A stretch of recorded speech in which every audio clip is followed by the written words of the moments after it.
Hi, good evening. My name is Avrum Rosensweig, and I am very honored to welcome you to this program tonight.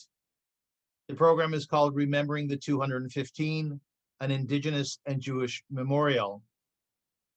And tonight we remember the 215 children who died, who were murdered in a residential school in Kamloops, BC, and whose bodies were recently exhumed there.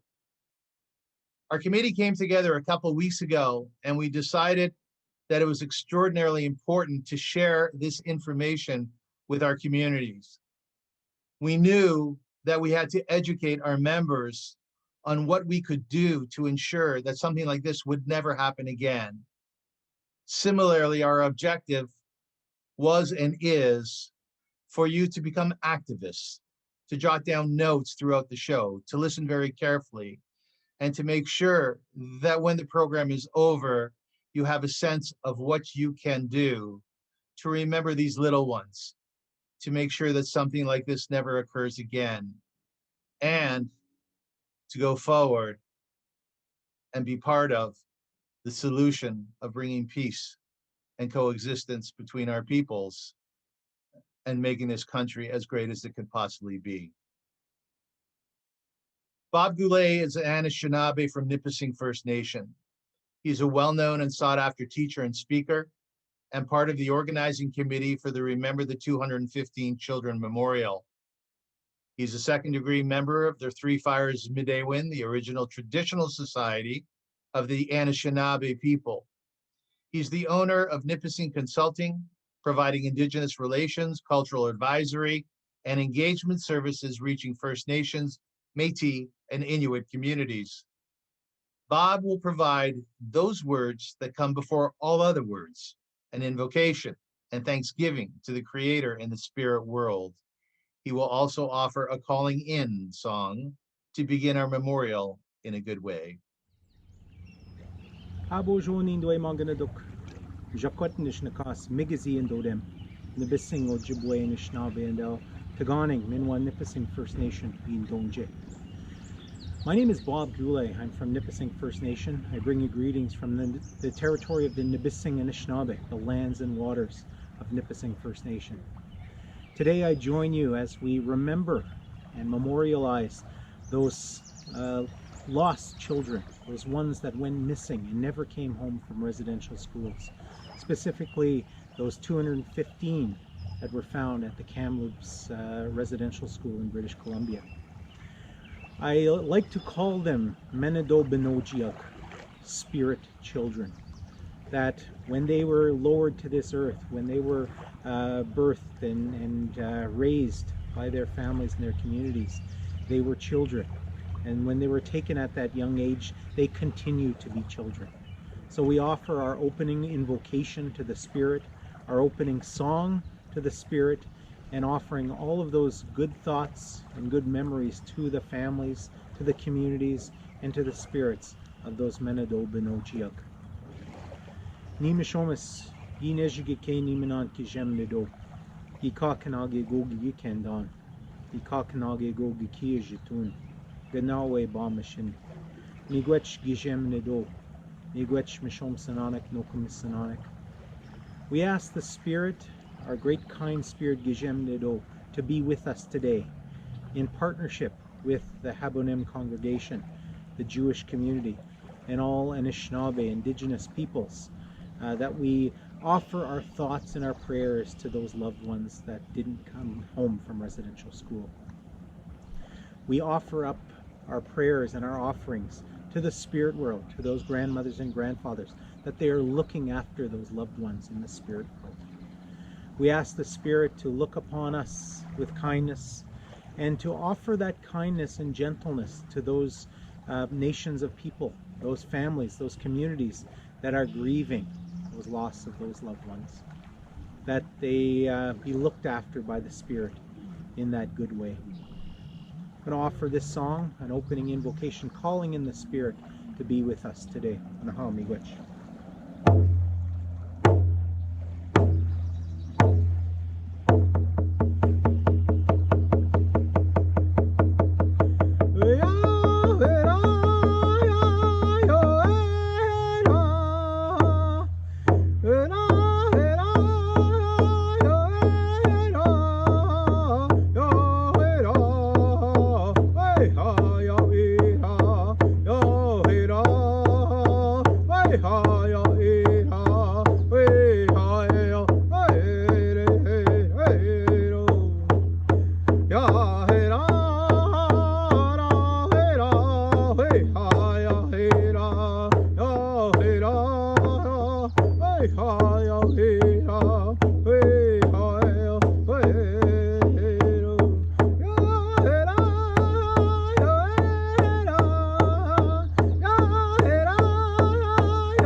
Good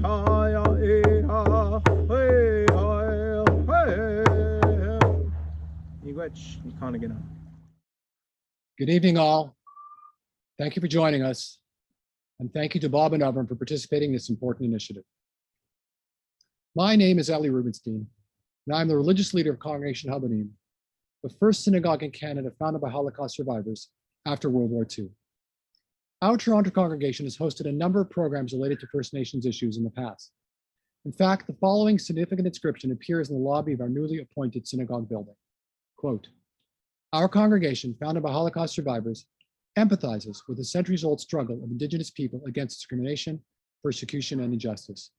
We extend our hand in solidarity and friendship to our First Nations neighbors and join our hearts with theirs as they rebuild their communities and their historic lands."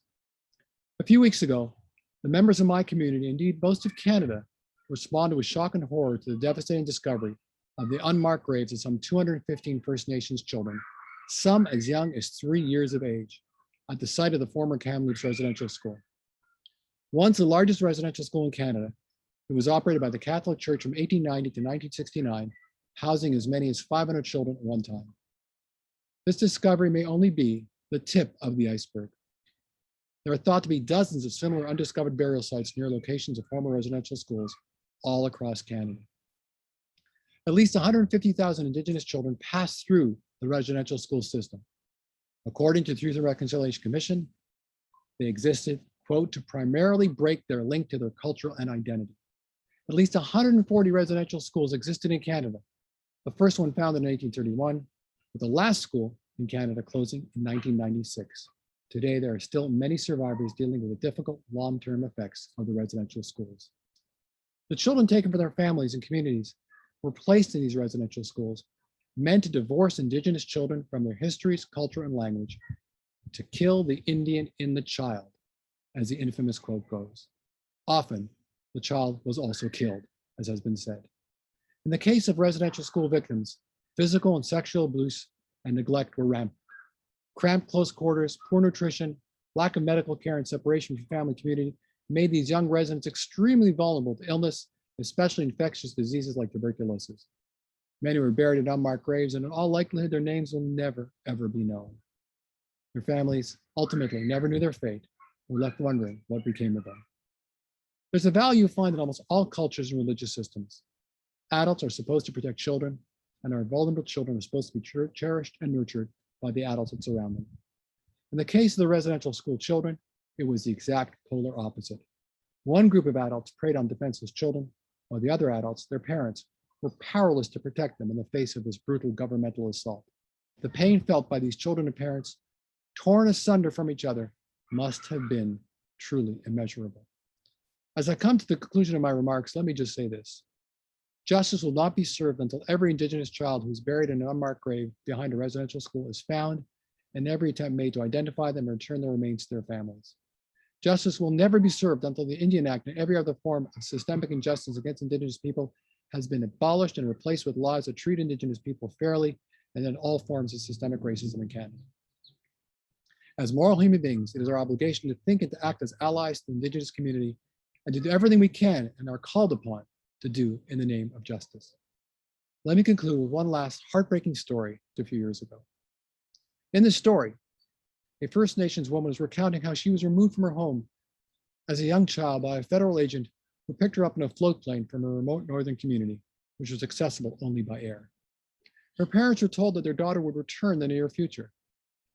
She recalled as a young girl being in the float plane as it was taking off, seeing her parents standing on the shores of the lake waving goodbye to her. Her parents grew smaller and smaller as the plane climbed higher and higher until they were just two small dots in the distance, and then they simply disappeared. She was never to see her parents again. This image has always haunted me. A little child being seized from her parents with a false promise of eventual reunification. Imagine the pain of that child, that one innocent child, and imagine the pain of her parents, each never knowing what happened to the other. Then multiply that experience, not by dozens, not by hundreds, not by thousands, but perhaps by tens of thousands or even more. And then, just then, you might begin to understand the tragedy, the pain, the injustice of the residential schools. This permanent stain on Canada's history can never be erased, but the consequences we are still feeling today, they can be addressed. If we all learn and acknowledge history and pledge to join our First Nations brothers and sisters in commemorating this devastating tragedy and help bring healing to this historical injustice. Then and only then can reconciliation begin. On the way, not so long ago, we, the Jewish community, uttered two important words which emerged from our pain-stricken hearts. These words were, never again. By this we meant, should we ever see grave injustice happening to ourselves or to others, we would not be silent. We would stand up and let our voices be heard. Tonight, never again is beginning. Let us continue on that road well into the future until all children are cherished, protected, and safe, and playing freely in a playground of peace.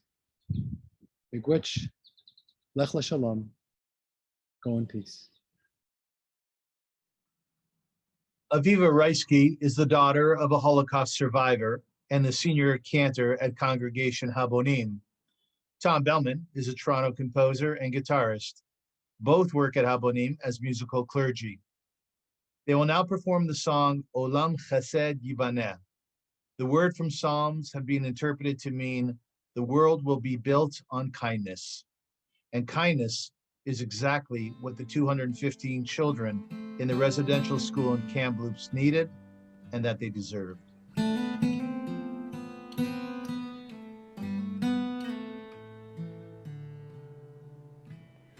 Olam chesed yibaneh, la da da, la da, la da da da. Olam chesed yibaneh, la da da, la da, la da da da. Olam chesed yibaneh,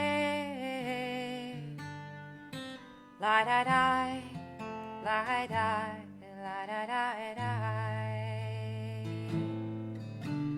Olam chesed yibaneh, la da da, la da, la da da. I will build this world from love. La da da, la da, la da da da. You will build this world from love. La da da, la da, la da da da. And if we build this world from love, la da da, la da, la da da da, then God will build this world from love.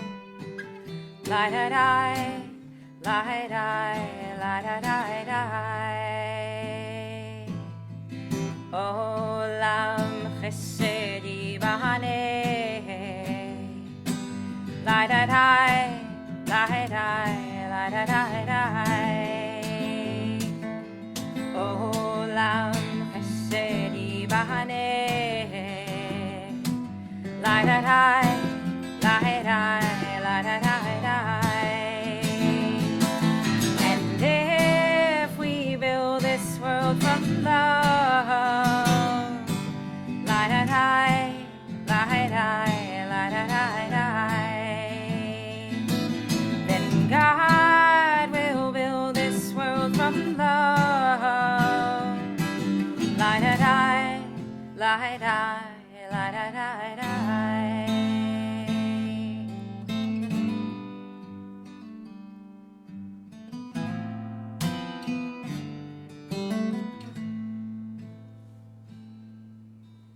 Olam chesed yibaneh, la da da, la da, la da da da.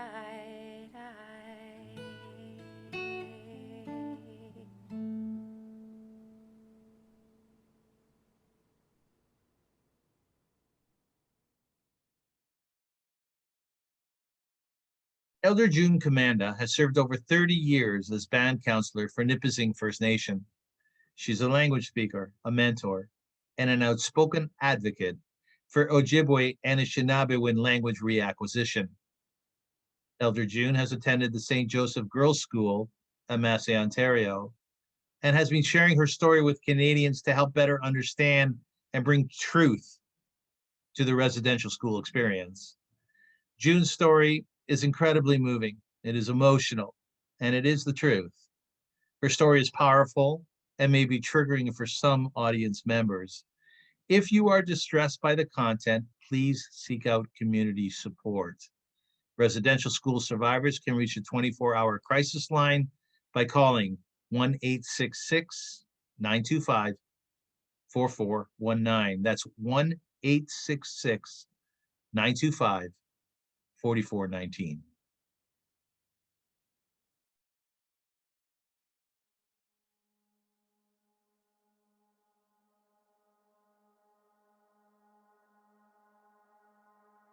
I always begin with the first day because it was so traumatic and shocking, like that I remembered with such clarity right to this day. I didn't know what to expect. Like I knew I was going to school, and so we came upon this big, stark building, cement, in a remote area away from. It's in that little town of Spanish. But if you go by on the highway there, you would never know there was a residential school there. And my mother brought us there, and they took our suitcases, and it was my sister and I. And they took us upstairs, and they changed our clothes, and they took our nice dresses away and our shoes, and I never saw them again. And they cut our hair. We had long hair. Right away, it made me think like I was wrong the way I was. Like something was wrong with me, why they had to change the way I was. And I only knew the Ojibwe language, and so did everybody else. And then we were warned that we'd be punished if we spoke our language, so we tried our best.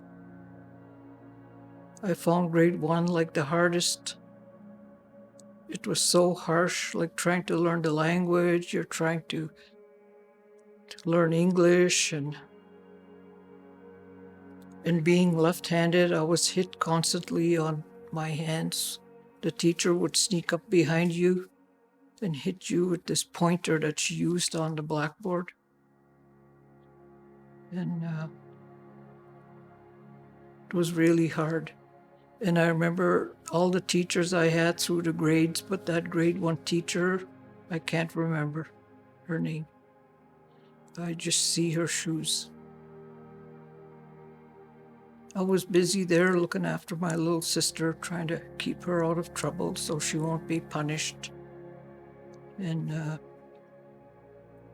it was hard to do that, and some things happened, like some mean things to my sister, and I worried more about her than anything. But after we came back, we left in 1951. We were there from 1946 to 51, 5 years. So I had to readjust and live a different life, and it was even hard to come back in my own community. But it was much worse for the ones, some kids were there like till they were 18. How dare they do that to us as a people?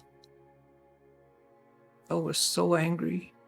And it affects the next generation as well. And our people are still hurting.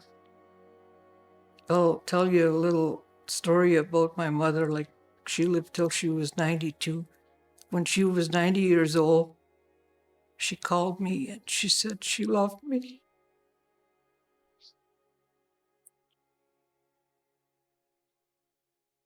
For the first time in her life.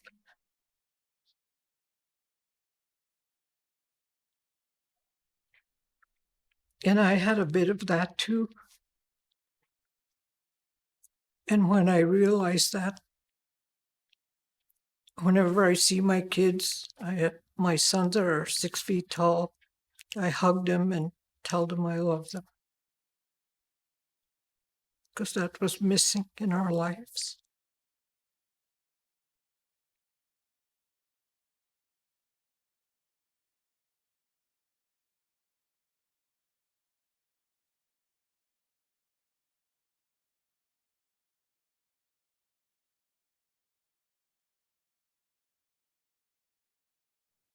Solange Kataquapit is a survivor from the St. Anne's Residential School in Fort Albany on the James Bay coast in Northern Ontario. Solange is Cree for Attawapiskat First Nation, and she's lived in Toronto for much of her life, raising two beautiful and accomplished children, Michelle and JC. Solange will be speaking about her feelings and her reactions to the 215 children found in unmarked graves at Kamloops Residential School, and the students and the friends that she lost during her time at residential schools. Solange Kataquapit, Nisg, Musnin Dushin, but I'm Attawapiskat member, residential school survivor from St. Anne's. I moved to Toronto back in 92, so I've been here since. And I adopted two of my cousin's babies. They're grown now, 19 and 20 years old. One's in college and the other one is just graduating high school. So everyone says I did a good job, but sometimes I say, nah, but I think I did. I mean, they're good kids. I buried the residential school days when I was young, and I didn't even think about residential school days till like I think Michelle was been about 4, so that would have been 2005. When I got a phone call from my friend asking her daughter needed to do an assignment. So I said, oh, looking for a residential school survivor. And out of the blue, I said, you're talking to one, and all the memories just surfaced like after that. I said, wow. My friend kept sending me messages on Messenger, but I would refuse to open it. And I seen it floating around on Facebook, but I didn't want to read it. So I just didn't bother with it until probably the next day. And I started reading it. Maybe I'll say about 6 or 7 hours later, that's when it really hit me. I could feel the heaviness coming over me, the sadness. And I could just picture my when they said under 3, I could just picture one of my siblings on that picture I sent you, sitting on a chair. And I said, my brother was only 18 months. And I'm just like thinking, how can people do this? Like, and they call themselves God or Christians, whatever. And people tried to say there was no babies in here, the residential school. There was babies there. When I think about it, it's just like, it's not supposed to happen, but it did. But me and my siblings, we came home. And there's this, I want to share this story about my mom, as she shared to me, like when she was alive. She said that 3 boys took off from residential school, St. Anne's, and they went looking for them, but they couldn't find them. So in the evening, after they ate, they would wrap up the food and hang it up on the trees, hoping the boys would come back and take the food and eat, like have something to eat while they're out there in the bushes. And so when they went to bed, they would get up early in the morning again to go and check for the food, and it was untouched. So my mom said that every day they did that. I don't know how long, but I forget how long they did that, but every day they did that, like take the other food, then go hang up more food for them. But nothing was untouched. So those 3 boys were never found. So we don't know what happened to them. I just felt a lot of pain in here. Like when I read that story, and I kind of like, it still bothers me because I went to the park one day just to watch the kids, and I'm just like watching the babies, the toddlers, and older kids playing around, and I'm thinking, they were kids. They were just kids too, like the ones that they found. Like they didn't even have a life. They didn't even grow to be old or to be mothers and grandmothers or great grandmothers. Like they were just gone at that very young age. Yeah, it bothers me a lot. Like, and I've been going to my circles, but and the thing was too, I thought I was healing inside, but as soon as that story came up, everything just came back. I talk about it to the kids, and they know a lot about residential schools because I told them about residential schools since they were young. And I go to my my healing circles every week. Sometimes there's twice a week at the council fire. So we have Zoom meetings with the survivors, and we just talk about like what's happening, and we just talk about how we feel. Like we share a lot of stuff that we don't share to other people, how we feel and why it happened and what they're going through too. Like what I'm going through is my circle of survivors are going through the same thing. I'm angry in here too, and but I don't take it on my kids because it's not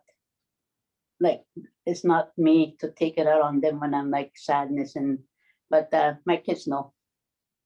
But sometimes I doubt. I have doubts because how I grew up too. Like it was just so bad because my mom was a residential school survivor and there was no help for them back then.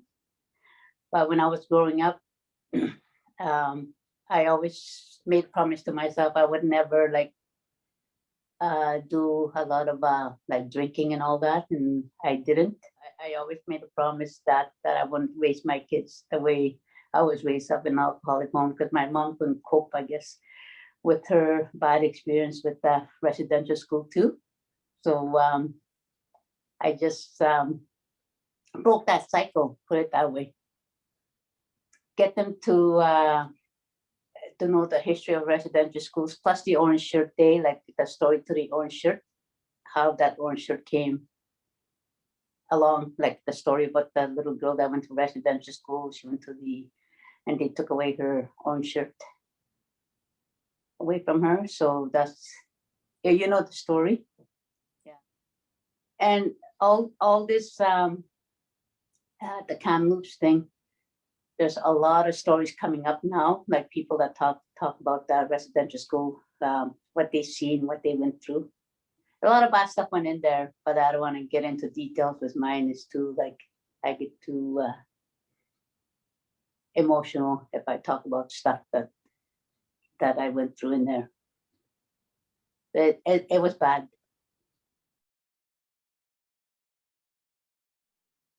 Storytelling and poetry are two very important tools used by the Aboriginal people for their teachings as well as for healing. We will now hear different poems recited by various members of the Aboriginal community. Hi, I'm Shantae King. I'm Nisg and Anishinaabe. My mom is the first generation who didn't have to go to residential school, but my Gigi Rosalee had to go to residential school, and she's a survivor. I'm here to share a poem with you. A cradle board hangs from a tree. A beaded moss bag is folded in a small chest. A child's moccasin is tucked into a skunk pipe bag. Children's shoes in a ghost dance. A mother clutches these palms held against her face. A river runs between her fingers.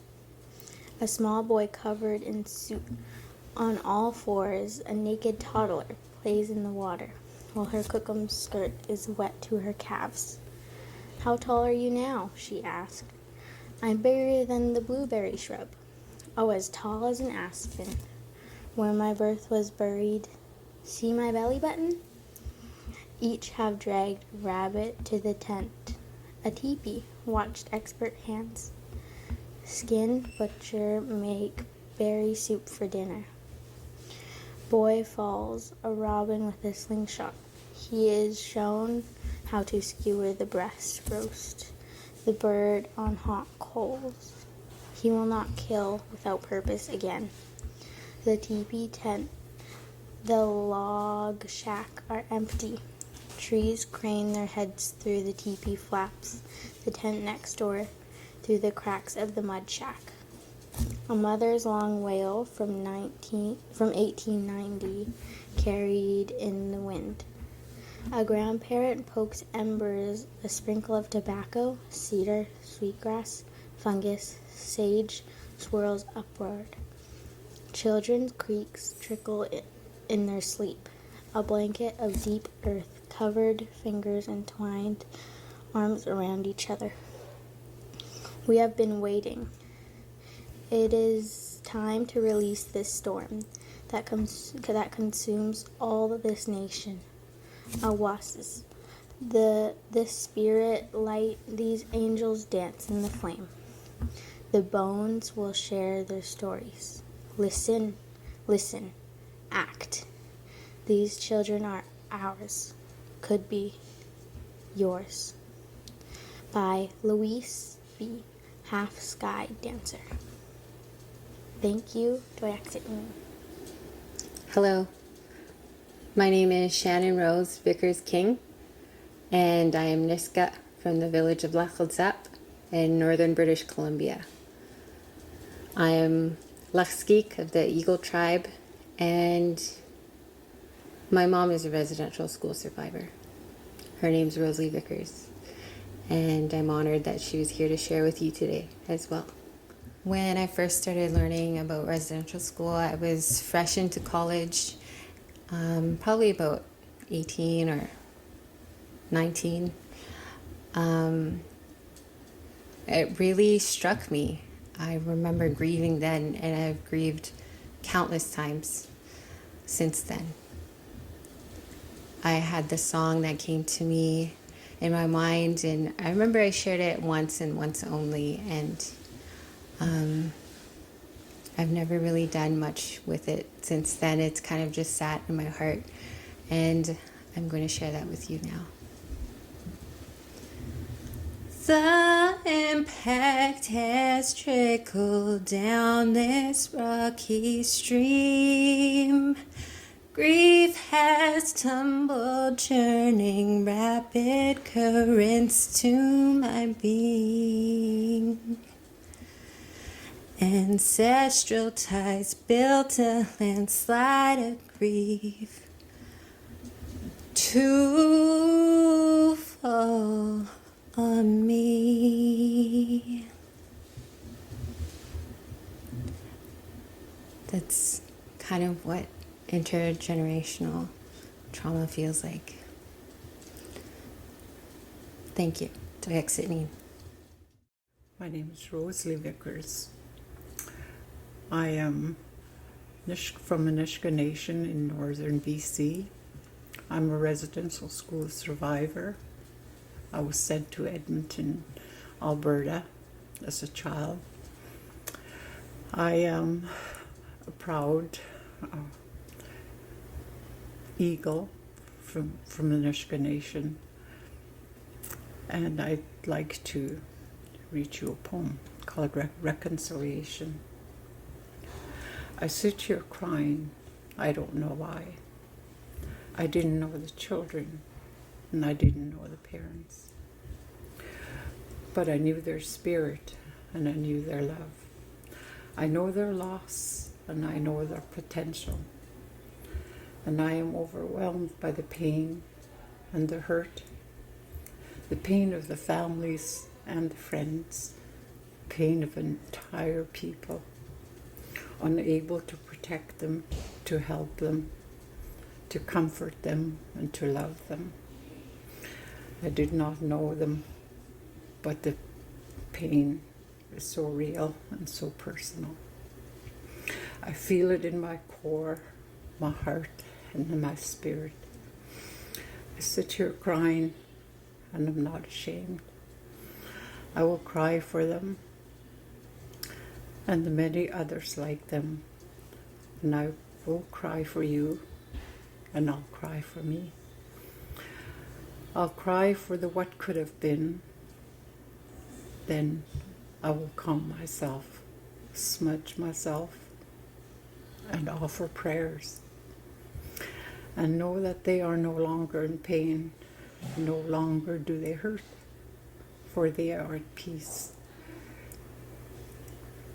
In time I will tell their story, and I will educate society so that their memory is not lost to this world. And when I am asked, what does reconciliation mean to me? I will say, I want their lives back. I want them to live and to soar. I want to hear their laughter and to see their smiles. Give me that, and I'll grant you reconciliation. This is by R. Stacy Laforme. When they buried the children, they didn't know. They were lovingly embraced by the land, held in a cradle in a mother's heart. The trees wept for them with the wind. They sang morning songs their mothers didn't know to sing, bending branches to touch the earth around them. The Creator cried for them, the tears falling like rain. Mother Earth held them until they could be found. Now our voices sing the morning song with the trees, the wind, the light, and the sacred fire. I'm sure they are never forgotten as we sing justice.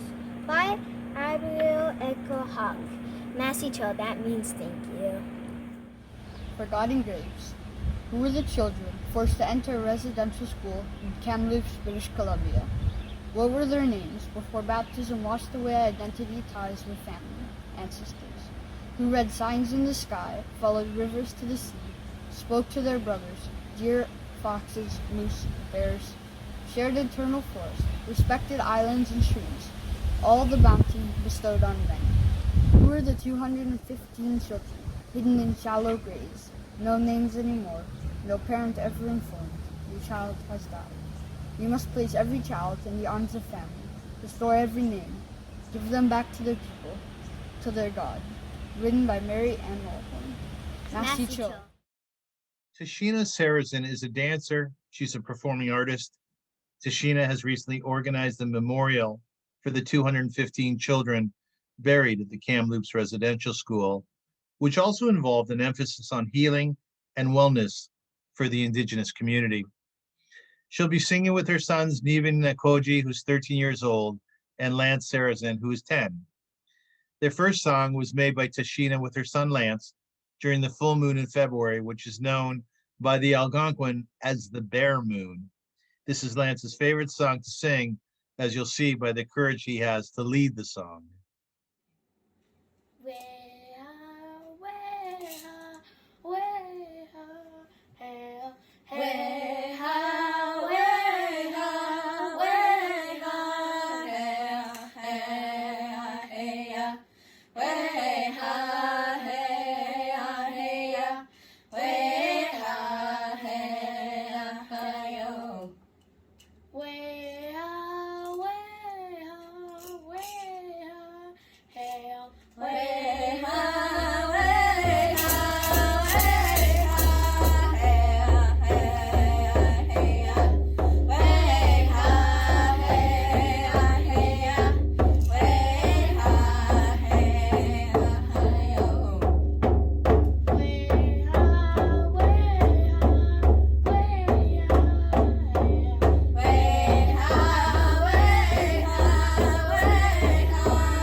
Pinchas is a Polish-born Canadian Holocaust survivor whose powerful testimony has appeared in numerous documentaries, books, and other media. He's told his story to a large number of university and college students on the March of Remembrance and Hope, a Canadian program consisting of 7 days in Germany and in Poland. During the trip, students visit Auschwitz, Treblinka, Majdanek, and other World War II related sites of genocide. Traveling with the participants, some of whom were of First Nations origin, Pinchas shared his eloquent testimony and painful memories in the very places his story transpired. He will be followed by Trisha Cowie, a member of Hiawatha First Nation and a passionate advocate for First Nations legal issues. As a young student, she traveled on the March of Remembrance and Hope. When I first heard recently about what happened to these lovely children in the residential schools, it actually broke my heart, and it made me sad, unbelievably sad. I've been trying to work, and I've learned a lot about, the First Nations people for a long time. I went on the March of the Remembrance and Hope with Indigenous people on at least 17 times, and I met many of them. And I remember quite clearly that suddenly it had an idea that I had one of the Indigenous women that was with me was a mature woman. She was, going to get her PhD, which she recently actually got in Vancouver. And I sat and I discussed it with her, and she said, my mother is a residential school survivor. And this was in 2009. And suddenly I thought to myself, the important thing is that the people in Canada, the white people, the other people, everybody should know what happened to the Indigenous people in this country. What happened to the First Nation people, how they were treated. And I suggested to her, I said, look, we're having a March of Remembrance and Hope, which we're taking people from Canada to learn what happened in the Holocaust in Poland and in Germany. I mean, why can't we organize a March of Remembrance and Hope to take people, Canadians, to both reserves and to places where many, First Nations people are actually living, and let them tell the stories of what happened in the residential schools, what happened to them and how they were treated. Because I think people in Canada generally just don't know what happened to them. And they should be aware. They must know, and something should be done about it. And this is long before I heard of such terrible things like the latest thing. As a matter of fact, I was listening to the radio. The Ontario government is setting up a commission to get together with Indigenous people to start, discovering what else had happened, how many more graves there are. I mean, this is disgusting. I mean, how is it possible, for human beings to do things like that, especially to small children? And so immediately she told me that her mother was a residential school survivor. She came up with the idea that they live in Sudbury, that I should come up to Sudbury, tell my story, make a documentary, and her mother would tell her story. They wouldn't dovetail at all. It's just that two survivors of iniquity would tell their stories. And this was done. It's a documentary that's won prizes. It's been shown over. It's called Without Words. And it's a very, very, unbelievably good documentary to show what actually happened. I mean, this lady, the mother of the First Nations person that came to me in 2009 on the March of Remembrance and Hope. I mean, the two of us went and told our stories. We said what happened to us. Now, the one thing that actually, it very much is something that touched me, because she was telling me how when they were scrubbing them and cleaning them and making them hurt them because they were trying to make them clean for some reason, and they were scratching their hair and rubbing them, and they actually hurt them. And then I remembered when I arrived, in one of these concentration camps, the first thing they did, they threw me into a huge kind of like a jacuzzi, but a huge kind of concrete things were full of disinfectant. And if I didn't put my head under, one of these guys stood there, you know, with a thing, and he knocked me over the head. So I had to go under. When I came out, every orifice in my body was burning, and it just kind of reminded me. And I was only 11 years old at the time. So I really feel that it should stop. The way that Indigenous people, that the First Nations people are being treated in Canada generally, not necessarily the worst thing that happened in the residential schools, we're not even talking about that, but the way they're even treated today, that should stop.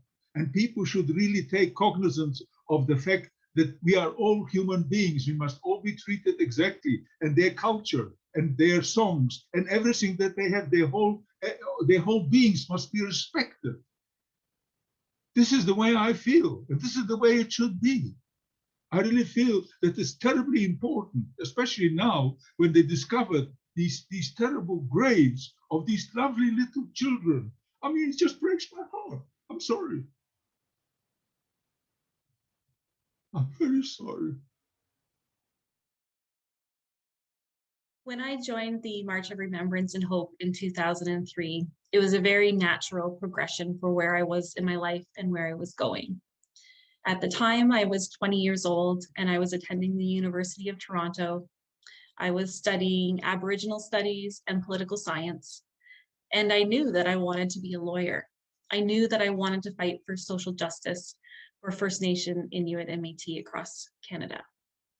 So to join a program that was going to look at genocide through the lens of the Holocaust, that was going to promote the acceptance of diversity and inclusion, it was a great opportunity. It was a great opportunity for me. Now, one of the things I remember when we arrived in Poland were a number of lectures that we attended right off the bat. And one of the questions posed by the lecturers was, why? Why did German people, why did Nazis allow these crimes to happen? Why did they allow this to go on? And there were different answers to that question. It's not straightforward. Two of the ideas that I remember that were discussed were, number one, that the German people and the Nazis, they were ordinary people like you and I.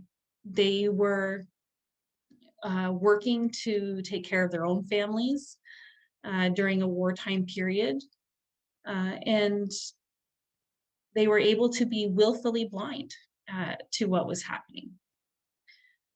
But it was another lecturer who stood up and said that the reason why they allowed it to happen was because they were morally bankrupt.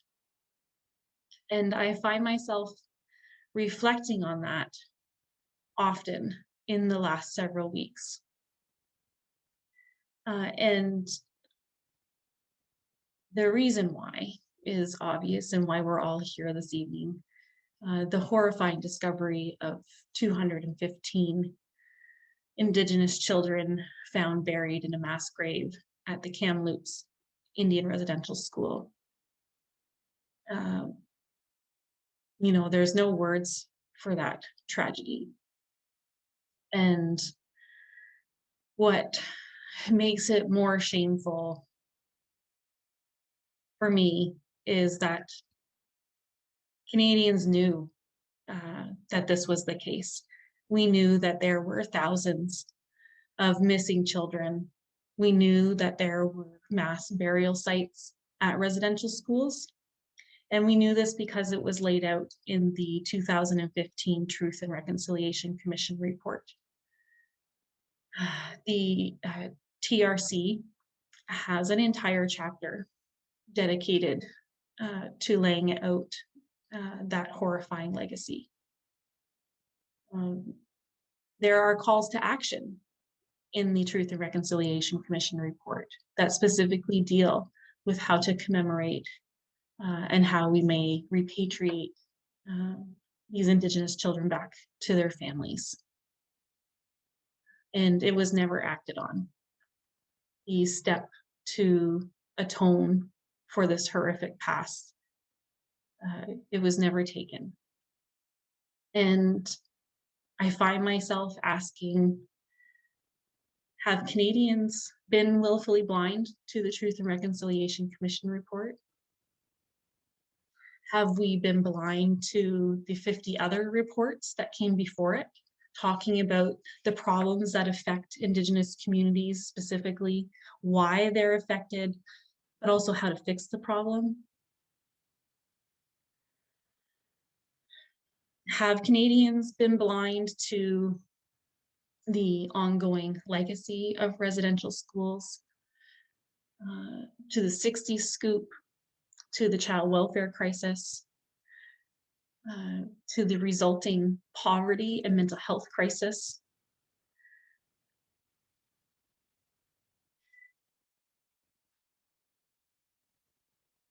And the question that I dread to ask is, are we morally bankrupt? We know that it's wrong, that 215 children were stolen from their families and were not provided the basic human dignity that each and every one of us deserves. And we also know that it was more than 215. The numbers continue to rise with regard to the number of children found buried at residential schools. And we have to ask ourselves, what is being done? So at this point, sentiment, while appreciated, is not enough. It is so important that we act on the Truth and Reconciliation Commission calls to action. We have to be able to move forward on a path of reconciliation, and that requires action.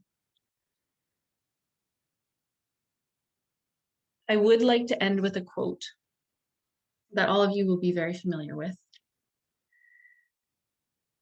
The only thing necessary for the triumph of evil is for good men to do nothing. Miigwech. In this special segment, Bob Goulais will provide a traditional Anishinaabe teaching about the 215 children in Kamloops and the thousands of others who didn't come home from residential schools. He refers to these little ones as spirit children. Coming from the lakeshore of his home community, Garden Village, Bob will speak about how these children, taken from their mother's arms at a very young age, continue to be children in the spirit world.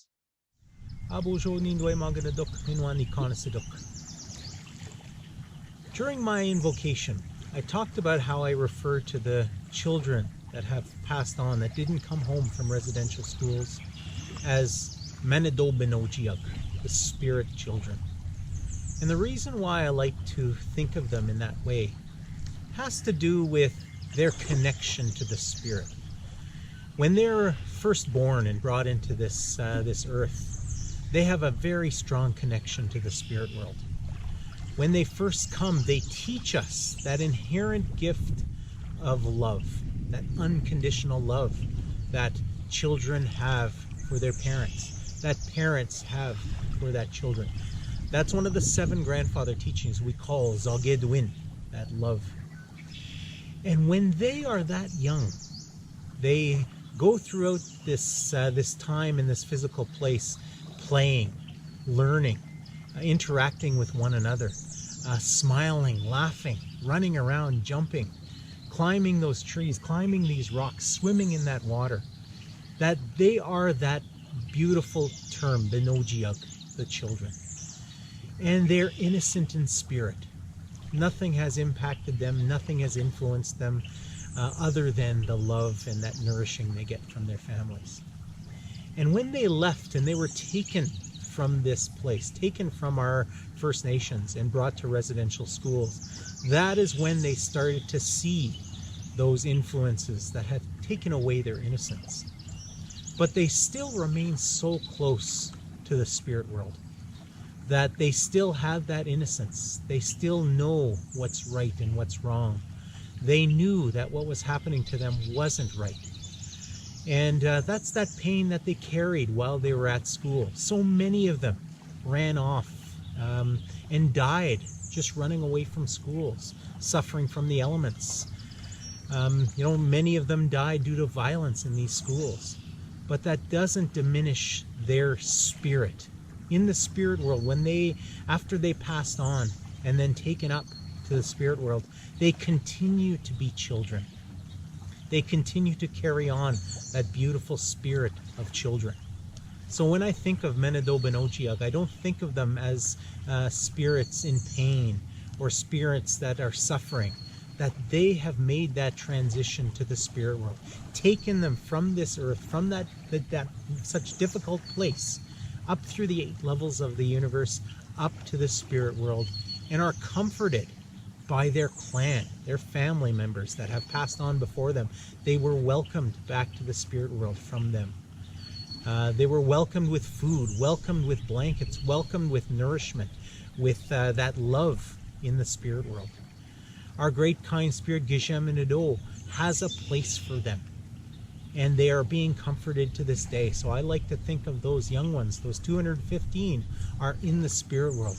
They're laughing, they're smiling, they're playing, and they're thinking of us while we think of them. Through this memorial, we are remembering them. We are offering food, offering our prayers, and they are thankful for that. At the same time, we must be mindful that the National Center for Truth and Reconciliation estimates over 4,200 people that did not return from residential schools. They either are buried in unmarked graves or we've entirely forgotten about them. Only about 1,500 of those have names. We're not able to say the names or know who those others are. And that number, those numbers are incredibly low. It's estimated that maybe towards 6,000 or 10,000 others might be in residential schools to this day. So it's a difficult time. Our hearts are with the families, our hearts are with the communities. And show them that love, show them that respect.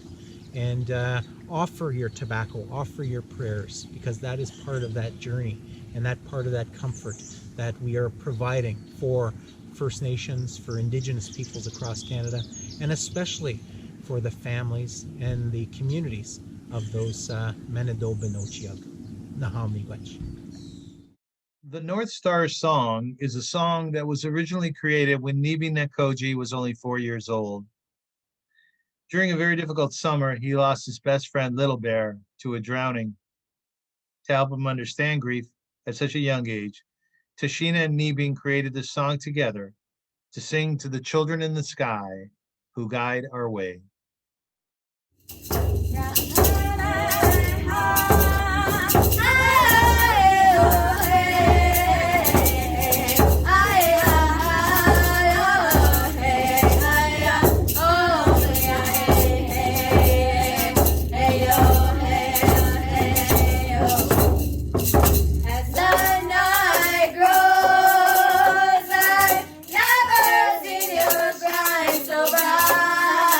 Your mind, your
The 215 children all had names that were taken away from them.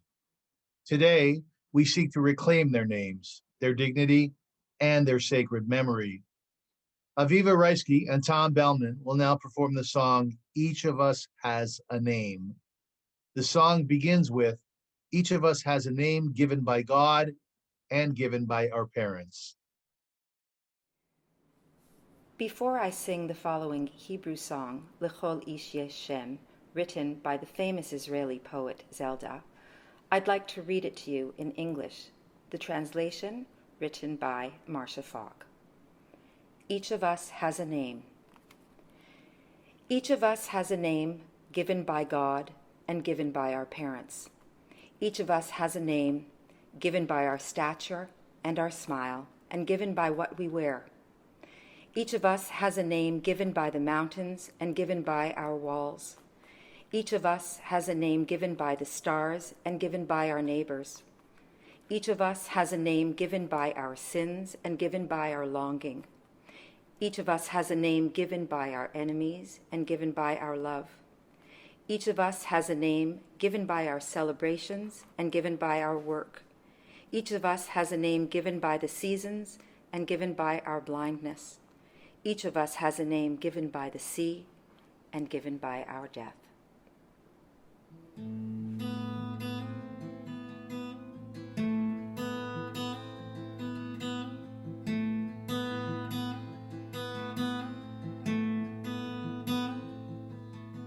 לכל איש יש שם שנתן לו אלוהים ונתנו לו אבי ואמו. לכל איש יש שם שנתנו לו קומתו ואופן חיוכו ונתן לו האריג.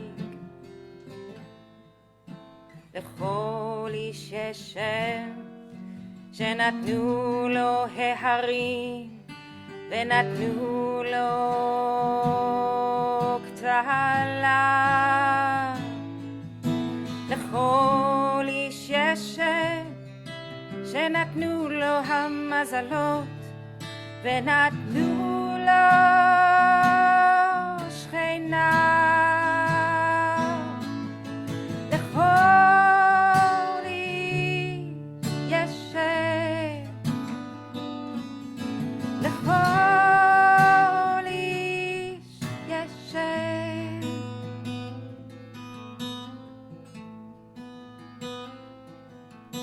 לכל איש יש שם שנתנו לו חטאה ונתנה לו כמיהתו. לכל איש יש שם שנתנו לו שונאה ונתנה לו אהבתו. לכל איש יש שם שנתנו לו חגה ונתנה לו מלאכתו. לכל איש יש שם שנתנו לו תקופות השנה ונתן לו עברונו. לכל איש יש שם, לכל איש יש שם.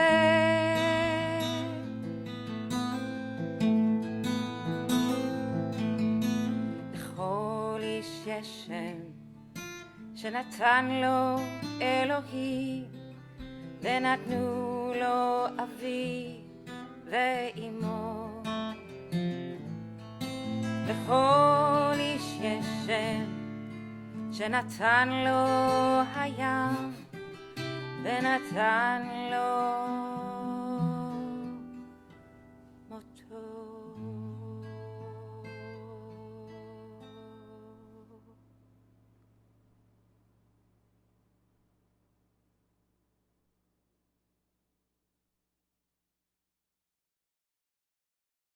To close off, I invite knowledge holder Bob Goulais to offer a closing prayer.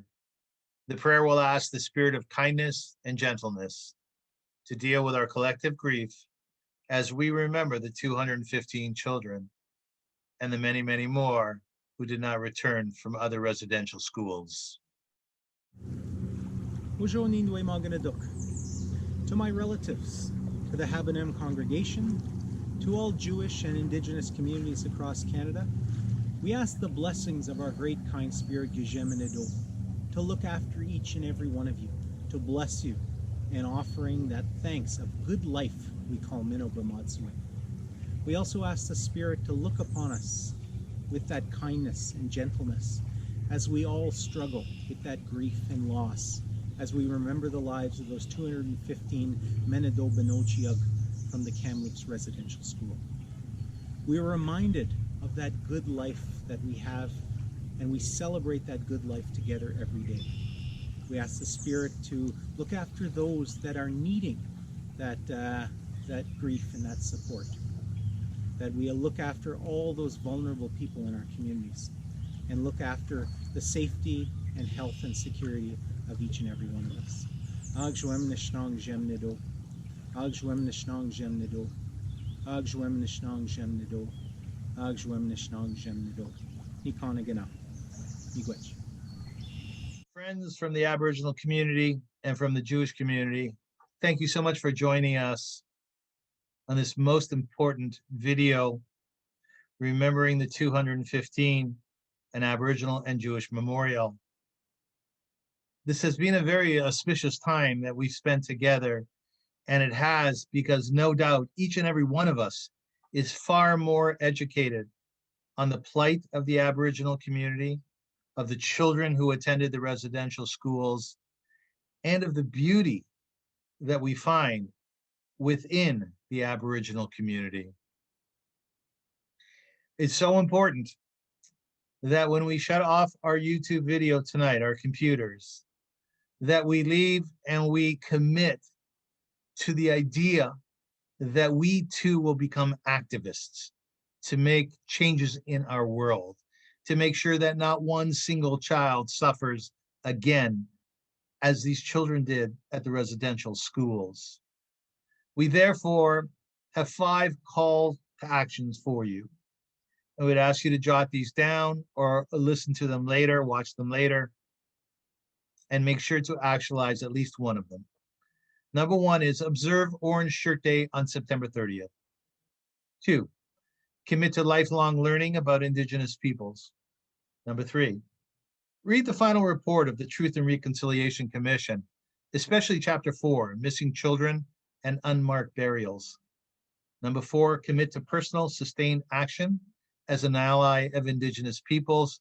And finally, explore a new partnership between Jewish and Indigenous peoples, one which would foster mutual support and exchanges between residential school survivors and Holocaust survivors.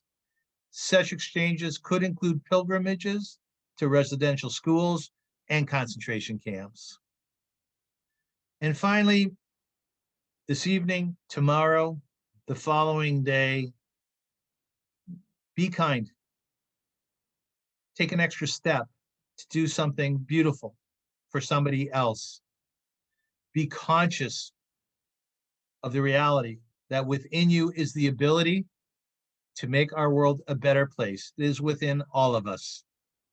I wish everyone well. I thank you once again for being part of this.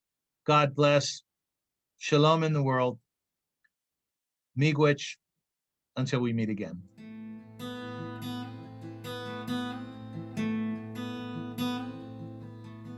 לכל איש יש שם שנתן לו אלוהים ונתנו לו אבי ואמו. לכל איש יש שם שנתנו לו קומתו ואופן חיוכו ונתן לו האריג. לכל איש יש שם שנתנו לו ההרים ונתנו לו חוק תהלה, לכל איש יש שם שנתנו לו המזלות ונתנו לו שכינה. לכל איש יש שם, לכל איש יש שם.